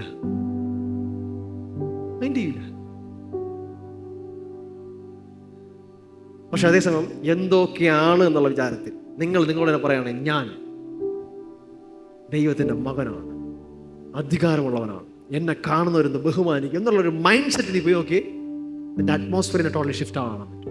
എൻ്റെ പേഴ്സണൽ ലൈഫിൽ എൻ്റെ ഇപ്പോൾ ഒരു ഓർമ്മ വരുന്നതാണ്. ഞാൻ റിലയൻസിൽ വർക്ക് ചെയ്യുമ്പോൾ ഒരു 10 വർഷം മുമ്പ് 10-12 വർഷം മുമ്പ് സംഭവിച്ചൊരു കാര്യം എനിക്കിപ്പോൾ ഓർമ്മ വരികയാണ്. അന്ന് ഗോസ്പൽ ഒന്നും അറിയത്തില്ല, കഥാവിനും അറിയത്തില്ല. അന്നൊരു കാലത്ത് നടന്നൊരു കാര്യം ഇപ്പോൾ എനിക്ക് മനസ്സിലാവുന്നതാണ്. അന്ന് ഞാൻ ഓഫീസിൽ ഈ റിലയൻസിൻ്റെ കമ്പനിയിൽ ഇരിക്കുകയാണ്, കസ്റ്റമർ കെയറിൽ ഇരിക്കുകയാണ്. രസകരമായ കാര്യമാണ്. കസ്റ്റമർ കെയറിൽ ഇരിക്കുമ്പോൾ ഞാൻ അവിടെ നിന്ന് കമ്പ്യൂട്ടറിന് മുമ്പ് ഇരുന്ന് ഇങ്ങനെ ബില്ലൊക്കെ അടിച്ചുകൊണ്ടിരിക്കുകയാണ്. അപ്പോൾ ഒരാൾ വന്നിട്ട് ഒരു ബില്ലെടുത്ത് എൻ്റെ മുഖത്തേക്ക് ഒറ്റ കയറി. അന്ന് ലാൻഡ് ഫോൺ ഉണ്ട്, റിലയൻസിൻ്റെ ലാൻഡ് ഫോൺ അറിയാലോ അല്ലേ? അതിൽ ചാർജ് നിൽക്കത്തില്ല, മിക്കവാറും കംപ്ലൈൻ്റ് ആവും, ചാർജർ കംപ്ലൈൻ്റ് ആവും. ഇതൊരു സ്ഥിര കംപ്ലൈൻറ്റാണ്. അപ്പോൾ നമ്മൾ എന്ത് ചെയ്തറിയോ, ഇവർ കംപ്ലൈൻറ്റ് പറയുമ്പോൾ നമ്മൾ സാധാരണ പറയും, സാറേ ഇതുകൊണ്ട് പ്ലഗിൽ കുത്തിയിട്ടിരുന്ന എന്ന് പറയും. എപ്പോഴും ഓൺ ചെയ്ത് വെച്ചേക്കാൻ പറയും. ബാറ്ററി നിൽക്കത്തില്ല, അതുകൊണ്ട് എപ്പോഴും കുത്തിയിട്ടിരിക്കാൻ പറയും. അങ്ങനെ ആരൊക്കെയോ എത്രയോ പ്രാവശ്യം പറഞ്ഞിട്ടുണ്ട്. നമ്മൾ ഇദ്ദേഹത്തോടും പറഞ്ഞിട്ടുണ്ട് എപ്പോഴും. ഇദ്ദേഹം വന്നത് നല്ല ലുക്കിലൊക്കെയാണ് വന്നത്. പക്ഷെ ഇദ്ദേഹം വന്ന് എൻ്റെ പുറത്തേക്ക് വന്ന് ഇങ്ങനെ ഷൗട്ട് ചെയ്ത് എറിഞ്ഞിട്ട് എടുത്ത് പറഞ്ഞു, നിങ്ങളെപ്പോഴും കുത്തിയിട്ടിരുന്ന് പറയുകയും ചെയ്യും, ഇതാ ഇപ്പം വന്ന് റിലയൻസുകാർ കറണ്ട് ബില്ലും കൂടി ചാർജ് ചെയ്യണമെന്ന് പറഞ്ഞു. ഞാൻ ചോദിച്ചു, കറണ്ട് ബില്ല് ചാർജ് ചെയ്തോ? നോക്കിയപ്പോൾ ഇദ്ദേഹം എൻ്റെ ബില്ലെടുത്തെറിഞ്ഞിട്ട് ആ ബില്ല് എഴുതിയിരിക്കുന്ന ടോട്ടൽ കറണ്ട് ചാർജസ് എന്നാണ്. എന്ന് വെച്ചാൽ ആ മാസത്തെ ടോട്ടൽ ബില്ലെന്ന് അർത്ഥമാക്കിയിട്ടുള്ളൂ, അത് കറണ്ട് എന്നല്ല ഉദ്ദേശിക്കുന്നത്. അദ്ദേഹം നോക്കിയപ്പോൾ കറണ്ട് ബില്ലും കൂടി റിലയൻസുകാർ വാങ്ങുന്നതാണ് എൻ്റെ ദേഷ്യം. അപ്പം ഞാനിത് എങ്ങനെയൊക്കെ പറഞ്ഞു ഇയാൾക്ക് മനസ്സിലാവുന്നു. ഞാൻ മനസ്സിലായത് കറണ്ട് ബില്ലല്ല, കറണ്ട് എന്ന് വെച്ചാൽ ഇപ്പോഴത്തെ കറണ്ട് ഈ മാസത്തെ എന്നാണ്. ഒന്നീ പറയണ്ട, നീ എന്നെ അന്നും പറഞ്ഞ് കുത്തിയിട്ടിരുന്ന് ഇയാൾ ഈ സെൻസ് തന്നെ എന്നോട് ഇങ്ങനെ പറഞ്ഞ് ഷൗട്ട് ചെയ്യുക. ഞാൻ എന്ത് ചെയ്യണമെന്ന് അറിയത്തില്ല. വേറെ ആൾക്കാർ ബില്ലടക്കി ക്യൂ നിൽപ്പുണ്ട്. അന്ന് ബില്ലടക്കണമെങ്കിൽ റിലയൻസിൻ്റെ ഓഫീസിൽ പോയി അടയ്ക്കാൻ പറ്റും. അന്ന് പോസ്റ്റ് പെയ്ഡ് അങ്ങനെയാണ്, ഇന്നത്തെ പോലുള്ള ഗൂഗിൾ പേ ഒന്നും ഇല്ലല്ലോ. അപ്പം ഞാൻ ഇയാളെ പറഞ്ഞ ഒരു നിവൃത്തിയിലാണ് നിൽക്കുകയാണ്. അപ്പോഴുണ്ടാ പെട്ടെന്ന് എവിടെ നിന്നോ സ്വർഗത്തിൽ നിന്ന് ആരാ വന്നതുപോലെ എൻ്റെ അവിടുത്തെ സെയിൽസ് സ്റ്റാഫ്, അദ്ദേഹം വെളിയിൽ പോകുന്ന ഒരാളാണ്.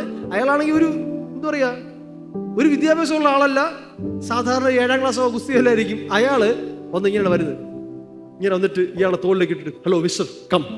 ഞാൻ ഇങ്ങനെ നിന്ന് എനിക്കൊന്നും മനസ്സിലായില്ല.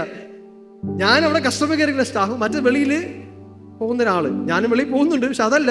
എങ്കിലും എന്നെ അപേക്ഷിച്ച് നോക്കുമ്പോൾ ഒരു വിദ്യാഭ്യാസം ഇല്ലെന്ന് ഒന്നൊരാൾ, അവൻ അവിടെ നിന്നിട്ട് കറങ്ങി കൊള്ളുന്ന അതുവരെ ചുമ്മാ എന്നവനാണ്. ഇത് കണ്ടവരുടെ ഒരു സ്റ്റൈൽ ഞാൻ അതിശയിച്ചു. വന്നിങ്ങനെ വന്നിട്ട് കം. ഞാനിങ്ങനെ നോക്കിയിരുന്നു. ഇയാളെ വിളിച്ചു, ഇയാൾ മിണ്ടായി ഇയാളെ പുറകെ പോണു. എൻ്റെ അടുത്ത് ചാടി പൊടിച്ച് തകർത്ത മനുഷ്യൻ അങ്ങോട്ട് ഇയാളെ പുറകെ പോണു. എന്നിട്ട് അവൻ വിളിച്ചുകൊണ്ട് പോയി ഒരു മേശ വന്നിട്ട് ഇരിക്കും സാർ എന്ന് പറഞ്ഞ അവിടെ ഇരുന്നു. ഞാൻ നോക്കിക്കൊണ്ടിരിക്കും എന്ത് പറയുന്നു. ഇവരിങ്ങനെ കൈയൊക്കെ എടുത്ത് കുത്തി ഇങ്ങനെ ഇരിപ്പ്. എന്നിട്ട് സാർ ബില്ലെടുക്കും. ബില്ലൊക്കെ എടുത്ത് നോക്കി വായിക്കാറില്ല. അവന് വായിക്കാറിയത്തില്ല. അവനിക്ക് നന്നായി അറിയാനും വായിക്കാറില്ല. അവൻ ഈ ബില്ലൊക്കെ എടുത്ത് വെച്ചിട്ട് 3-4 ആക്ക കാക്കുന്നുണ്ട്. ഒരു 5 മിനിറ്റ് കഴിഞ്ഞപ്പോൾ ഈ സാറ് ഷേക്കനെ കൊടുത്ത് പോണുണ്ട്. ഷേക്കിൻ്റെ അടുത്ത് ഒന്നും പറഞ്ഞില്ല, എല്ലാം ഓക്കെ കോംപ്ലിമെന്റ് ആക്കി പറഞ്ഞു വിട്ടു. വേറൊന്നുമല്ല, ആറ്റിറ്റ്യൂഡ്. ആ മനുഷ്യൻ എന്തോ ആണെന്ന് ഇയാൾ വിചാരിച്ച ഇയാളുടെ വല്ല മാനേജറെന്നോ ഓണറെന്നോ വിചാരിച്ചിട്ടുണ്ടാവും. സിമ്പിൾ. ഇത് തമാശക്ക് പറഞ്ഞതല്ല, ഇതൊരു സത്യാവതുണ്ട്. നമ്മുടെ കോൺഫിഡൻസും നമ്മുടെ അപ്പിയറൻസും നമ്മളെ കാണുന്നവർ അങ്ങനെയാണ്. നമ്മൾ എന്താണ് നമ്മളെക്കുറിച്ച് വിചാരിക്കുന്നത് അതിനപ്പുറം ഒരു പടി പോലും ആരും നമ്മളെക്കുറിച്ച് കാണത്തില്ല. ഒരുവൻ തന്റെ ഹൃദയം നിരൂപിക്കുന്ന പോലെ അവനാകും. നിങ്ങൾക്ക് നിങ്ങൾ അനുഗ്രഹിക്കപ്പെട്ടാണെന്ന് ബോധ്യമുണ്ടെങ്കിൽ നിന്നെ കാണുന്നവൻ പറയും നീ അനുഗ്രഹിക്കപ്പെട്ടവനാണ്. ചിലർക്ക് സ്വഭാവമുണ്ട്, എന്നെ ആർക്കും വേണ്ട, ആർക്കും വേണ്ട, ആർക്കും വേണ്ടായിരിക്കും. രാവിലെ തൊട്ട് വൈകുന്നേരം വരെ പറയും എന്നെ ആർക്കും വേണ്ട, എന്നെ ആർക്കും വേണ്ട, ഒരുത്തനും വേണ്ടായിരിക്കും. കാര്യം എന്താ? നീ എന്നെ പറയാ എന്നെ ആർക്കും വേണ്ടത്. മനസ്സിലാവുന്നുണ്ട് ഞാൻ പറഞ്ഞത്? നമ്മളാണ് നമ്മൾ ഡെസ്റ്റിനിയെ ക്രിയേറ്റ് ചെയ്യുന്നത്. ജോഷുവയും കാലേബും പറഞ്ഞ് ക്രിയേറ്റ് ചെയ്ത പോലെ ഞാൻ എൻ്റെ ദൈവം തന്ന സ്ഥലത്ത് ഞാൻ എത്തും. അവിടെ ഇനി എത്ര വലിയ പ്രതിസന്ധി ഉണ്ടെങ്കിലും അതെൻ്റെ ഭക്ഷണം മാത്രമാണ് എന്നുള്ളത് അവൻ്റെ ഇമാജിനേഷൻ വന്നപ്പോൾ അവൻ അവിടെ എത്തി. എന്നാൽ അതേപോലെ എല്ലാ പോസിബിലിറ്റി ഉണ്ടായിരുന്ന 10 പേർ അവർ പറഞ്ഞു ഞങ്ങൾക്ക് പറ്റത്തില്ല, നമുക്ക് എത്തത്തില്ല, അയ്യോ നമുക്ക് പേടിയാണ്, പറ്റത്തില്ല, നമുക്ക് പറ്റിയില്ല. അവിടെ മരുഭൂമി കിടന്നു തീർന്നു. ദൈവം അവരെ കയറ്റാത്തതല്ല, അവർ അവിടെ അവരെ നാവ് കൊണ്ട് പറഞ്ഞ് അവസാനിപ്പിച്ചു. നമ്മുടെ ഡെസ്റ്റിനികളെ നമുക്ക് തിരിക്കാം, ക്രിയേറ്റ് ചെയ്യാം, പറയാം, മാറ്റി പറയാം. ഞാൻ നേരത്തെ പറഞ്ഞ പോലെ നമ്മൾ വിത്തുകളെ മാറ്റി വിതയ്ക്കാം, നാളുകളിൽ അത് മാറി കൊയ്യട്ടെ. ഹല്ലേലൂയ. ഒന്ന് മാറ്റി പറയാം, നമുക്ക് തീരുമാനിക്കാം. നിങ്ങൾ നിങ്ങളെക്കുറിച്ച് തന്നെ പറയണം. ഏറ്റവും ആദ്യത്തെ ബ്ലെസ്സിങ് നിങ്ങളെക്കുറിച്ച് പറയുക. നിങ്ങൾ സൗന്ദര്യവാനാണ്, അനുഗ്രഹിക്കപ്പെടണം. കണ്ണാടി നോക്കി പറ, വാട്ട് എ ബ്യൂട്ടിഫുൾ, എത്ര ഭംഗിയുള്ള മുഖമാണ്. ഒന്ന് മുഖത്തൊക്കെ ചിരിക്കുന്നു. നാളെ നിന്നെ കാണുന്ന പറയും എന്താണ് ഒരു മാറ്റമോ, ഒരു തിളക്കമൊക്കെ. ആണെന്നൊരു ചിരി നോക്കിയേ. സീരിയസ്ലി, തമാശയല്ല, നിങ്ങൾ ശ്രദ്ധിച്ചു നോക്കിയേ. നിങ്ങൾ പറഞ്ഞു കഴിയുമ്പോൾ നിങ്ങളെ കാണുന്നവർ നിങ്ങളോട് പറയാൻ തുടങ്ങും. അതങ്ങനെ തന്നെയാവും. ഞാൻ അനുഗ്രഹിക്കപ്പെട്ടവനാണ്, ഞാൻ അനുഗ്രഹം പ്രാപിക്കും, ഞാൻ നന്മ പ്രാപിക്കും, എൻ്റെ മക്കൾ അനുഗ്രഹിക്കപ്പെടും, ഞാൻ പോകുന്ന സ്ഥലങ്ങളിൽ സന്തോഷം വ്യാപരിക്കും, എന്നെ കാണുന്നവർ സന്തോഷം അനുഭവിക്കും, എന്നെ കാണുന്നവർ അനുഗ്രഹം അനുഭവിക്കും, ഞാനൊരു ഭവനത്തിൽ ചെന്നാൽ അവർ അനുഗ്രഹിക്കപ്പെടും. അങ്ങനെ നിനക്ക് പറയാമെങ്കിൽ നീ അങ്ങനെ തന്നെ ആയിരിക്കും. Hallelujah, hallelujah. ഇത് മാജിക് ഒന്നുമല്ല, നിന്റെ വാക്കുകൾക്ക് ദൈവം തന്നിരിക്കുന്ന ശക്തിയാണ്. ഹല്ലേലൂയ. ഒരു വചനം പറഞ്ഞ് ഞാൻ അവസാനിപ്പിക്കുകയാണ്. യെശയ്യാ പ്രവചനം 59 അധ്യായം 21 വാക്യം. ഇതാണ് ഈ മെസ്സേജിന്റെ അടിവരയിട്ട് അവസാനിപ്പിക്കുന്ന വാക്ക്. എല്ലാവർക്കും എടുത്താട്ടെ. യെശയ്യാ പ്രവചനം 59 അധ്യായം 21 വാക്യം. ഞാൻ അവരോട് ചെയ്തിരിക്കുന്ന നിയമമോ ഇതാകുന്നു എന്ന് യഹോവ അരുളിച്ചെയ്യുന്നു. അതായത് ഒരു പുതിയ കവനന്റ്, പുതിയൊരു ഉടമ്പടിയെ കുറിച്ച് യെശയ്യാ പ്രവാചകനിലൂടെ ദൈവം പറയുകയാണ്. നമ്മെ കുറിച്ചാണ് പറഞ്ഞിരിക്കുന്നത്. നിന്റെ മേലുള്ള എൻ്റെ ആത്മാവും നിന്റെ വായിൽ ഞാൻ തന്ന എൻ്റെ വചനങ്ങളും നിന്റെ വായിൽ നിന്നും നിന്റെ സന്തതിയുടെ വായിൽ നിന്നും ഇന്നു മുതൽ ഒരു നാളും വിട്ടുപോകയില്ല എന്ന് യഹോവ അരുളിച്ചെയ്യുന്നു. 2 കാര്യങ്ങളാണ്. ഒന്ന്, നിന്റെ മേലുള്ള എൻ്റെ ആത്മാവും നിന്റെ വായിൽ ഞാൻ തന്ന എൻ്റെ വചനങ്ങൾ. ശ്രദ്ധിച്ചു കേൾക്കുക. ദൈവത്തിൻ്റെ ആത്മാവ് നമ്മുടെ മേൽ, നമ്മുടെ വായിൽ ദൈവത്തിന്റെ വചനവുമാണെങ്കിൽ നത്തിങ് ഈസ് ഇമ്പോസിബിൾ. ഏതൊരു അത്ഭുതത്തെ സൃഷ്ടിക്കാനുള്ള ഇൻഗ്രീഡിയൻസ്, മിക്സിംഗ് ഫോർമുല 2 കാര്യമാണ്. ഒന്ന് ദൈവത്തിന്റെ ആത്മാവ്, മറ്റൊന്ന് ദൈവത്തിന്റെ വചനം. ഇത് 2 മിക്സ് ആയാൽ എക്സ്പ്ലോഷൻ സംഭവിക്കും. യെശയ്യാ പ്രവാചകൻ പറയുകയാണ്, നിന്റെ മേൽ എൻ്റെ ആത്മാവും നിന്റെ വായിൽ ഞാൻ തന്ന വചനങ്ങൾ. അതാ ഞാൻ പറഞ്ഞത്, ദൈവത്തിന്റെ ആത്മാവ് നമ്മുടെ മേലുണ്ട്, നമ്മുടെ നാവിൽ ദൈവത്തിന്റെ വചനവും ഉണ്ടെങ്കിൽ ക്രിയേഷൻ നടക്കും. കാരണം ക്രിയേഷന് വേണ്ട 2 കാര്യങ്ങളാണ് ദൈവത്തിന്റെ ആത്മാവും ദൈവത്തിന്റെ വചനവും. ഹല്ലേലൂയ. അപ്പോൾ ദൈവ സാന്നിധ്യം നമ്മളെ ഉൾവസിക്കുന്നു, പരിശുദ്ധാത്മ നമ്മളെ ഉൾവസിക്കുന്നു, ദ സ്പിരിറ്റ് ഓഫ് ക്രിയേഷൻ നമ്മുടെ അകത്ത് വസിക്കുന്നു. നമ്മുടെ നാവിൽ നമ്മൾ അതുമായി കണക്ട് ചെയ്ത് വിശ്വാസത്തോട് നമ്മൾ വാക്കുകളെ പറയുക, ക്രിയേറ്റ് ചെയ്യുക. ഹല്ലേലൂയ. ക്രിയേഷൻ സംഭവിക്കും. നമ്മുടെ ജീവിതങ്ങളെ, ഡെസ്റ്റിനികളെ നമുക്ക് തിരിക്കാൻ പറ്റും. വെറുതെ ഇരുന്ന് ആകുലപ്പെട്ട് ഒന്നും ശരിയാകത്തില്ല, അതാകത്തില്ല, ഇതാകത്തില്ല എന്ന് പറഞ്ഞ് ചിലതിനെയൊക്കെ അബോർട്ട് ചെയ്ത് കളയരുത്. അത്ഭുതങ്ങളെ പകുതി വഴിയിൽ അബോർട്ട് ചെയ്യരുത്. അത് പുറത്തു വരട്ടെ. കാണുന്നില്ല എന്ന് പറഞ്ഞ് സ്റ്റോപ്പ് ചെയ്യരുത്. പറഞ്ഞുകൊണ്ടേയിരിക്കുക, നമ്മളത് കാണും. ഹല്ലേലൂയ. അത് ആത്മമണ്ഡലത്തിൽ ഉണ്ടായിട്ടുണ്ട്. അതിന്റെ തെളിവുകളാണ് ഞാൻ ഇന്ന് പറഞ്ഞ എല്ലാ ദൈവത്തിന്റെ വചനത്തിലുള്ള ഭാഗങ്ങളും. കാരണം യേശു പറഞ്ഞു, നീ ചിന്തിക്കുമ്പോൾ തന്നെ അത് ഉണ്ടായിക്കഴിഞ്ഞു, ചെയ്ത് കഴിഞ്ഞു, സംഭവിച്ചു കഴിഞ്ഞു. ഇതാ വാക്ക് ഉപയോഗിക്കുന്നത്. അങ്ങനെയാണെങ്കിൽ നമ്മുടെ ജീവിതത്തിൽ എന്ത് കാണാൻ ആഗ്രഹിക്കുന്നവോ അതിനെ ഹൃദയത്തിലേക്ക് കൊണ്ടുപോവാ. ദൈവത്തിന്റെ ആത്മാവുമായി ചേർന്ന് അതിനെ ഡെവലപ്പ് ചെയ്തെടുത്താട്ടെ, അത് പുറത്തു വരും. ഹല്ലേലൂയ. ഇവിടെ ഡെവലപ്പ് ചെയ്തെടുത്ത് വെച്ചിട്ട് പുറത്ത് പറയുന്നതൊക്കെ വേറെ നെഗറ്റീവ് ആണെങ്കിൽ ഡെവലപ്പായത് മാസം തികയാതെ പോവും, അബോർഷനാവും. കാരണം ഇസ്രായേൽ മക്കള് ഇത്രയും ദൂരം 40ഓളം വർഷം കഷ്ടപ്പെടുത്തി പ്രോമിസിന്റെ അടുത്തെത്തിയപ്പോ അവര് പറയുവാണ്, നമ്മൾ ഇതിനകത്ത് കയറൂലടേ, കയറാൻ ഒരിക്കലും പറ്റൂലടേ, തീർന്നു, ഇത്രയും വന്ന ജേർണി വേസ്റ്റായി. സോ വാക്കുകൾ സൂക്ഷിച്ച് പറയുക. കഴിയില്ല, നടക്കില്ല എന്നല്ല, എന്നെ കൊണ്ട് കഴിയും, എൻ്റെ ദൈവത്താൽ എനിക്ക് സകലവും സാധ്യമാണ്. ഹല്ലേലൂയ. എനിക്ക് തോന്നുന്നു 84 സങ്കീർത്തനത്തിൽ ദാവീദിനോട് ദൈവം പറഞ്ഞു, നീ വായ് തുറന്ന് വിസ്താരത്തിൽ പറയണം, ഞാൻ നിറയ്ക്കുന്നു. അത് കേട്ട പാടെ പിന്നെ അങ്ങോട്ട് പിന്നെ പറച്ചില്ല. ബൈബിൾ നോക്കിയാൽ നിങ്ങൾ അറിയാം, സങ്കീർത്തനങ്ങളിൽ ഏറ്റവും കൂടുതൽ ദാവീദ് പിന്നെ പ്രവചിക്കുക. ആ പ്രവചനമൊക്കെ ഈ ദൈവം നിവൃത്തിയായി കൊടുത്തു. മശിഹായെ കുറിച്ചുള്ള പ്രവചനങ്ങൾ, തന്നെ കുറിച്ചുള്ള പ്രവചനങ്ങൾ, എല്ലാത്തിനെയും ദൈവം നിവർത്തിക്കേണ്ടായി. നിങ്ങളാണ് നിങ്ങളുടെ ജീവിതത്തിൻ്റെ ഏറ്റവും വലിയ പ്രവാചകൻ. നിങ്ങൾ പ്രവചിക്കുക, നിങ്ങൾ ചെയ്തതിനെ ക്രിയേറ്റ് ചെയ്യുക. ഇന്ന് രാത്രി ഇതിനെ കേൾക്കുമ്പോൾ തന്നെ ഇവിടെ നിന്ന് തന്നെ അത് ആരംഭിക്കട്ടെ. നിങ്ങളുടെ ജീവിതത്തെ നിങ്ങൾ തിരിക്കുക, ഇതുവരെ പോയ ഡിറക്ഷനിൽ നിന്ന് മാറ്റുക. ഇന്ന് രാവിലെയും ഇന്ന് പകലും മൊത്തം ഭക്ഷിച്ചത് ഇഷ്ടപ്പെടാത്തതാണെങ്കിൽ, എന്ന് വെച്ചാൽ ആഹാരമല്ല ഉദ്ദേശിച്ച് ജീവിതത്തിൻ്റെ ഫലങ്ങൾ, ജീവിതത്തിൽ കിട്ടിക്കൊണ്ടിരിക്കുന്നത് കയ്പിൻ്റെ അനുഭവങ്ങളാണെങ്കിൽ, നാളെയും ഇത് തന്നെ വേണമെന്നെങ്കിൽ തുറന്നു പോയിക്കൊണ്ടിരിക്കുക. എന്നാൽ നാളെ മധുരമായത് കായ്ക്കണം, ഭക്ഷിക്കണമെന്ന് ആഗ്രഹം ഉണ്ടെങ്കിൽ, ഫ്രൂട്ട് വേറെ വേണമെങ്കിൽ സീഡും മാറ്റി പുതിയതിടണം. അതായത് പുതിയ ഫലങ്ങൾ ലഭിക്കണമെങ്കിൽ പുതിയ വിത്തുകൾ വിതയ്ക്കണം. വിത്തുകൾ നമ്മുടെ വാക്കുകളാണ്. ഹല്ലേലൂയ. ഹൃദയം ഒരു ഗാർഡൻ ആണെങ്കിൽ ആ ഗാർഡനകത്ത് എന്ത് വളരണമെന്ന് നമ്മൾ തീരുമാനിക്കണം. വചനം പറയുകയാണ്, സകല ജാഗ്രതയോടുകൂടെ നിന്റെ ഹൃദയത്തെ കാത്തുകൊള്ളുക, ജീവനുത്ഭവം അവിടെ നിന്നാകും.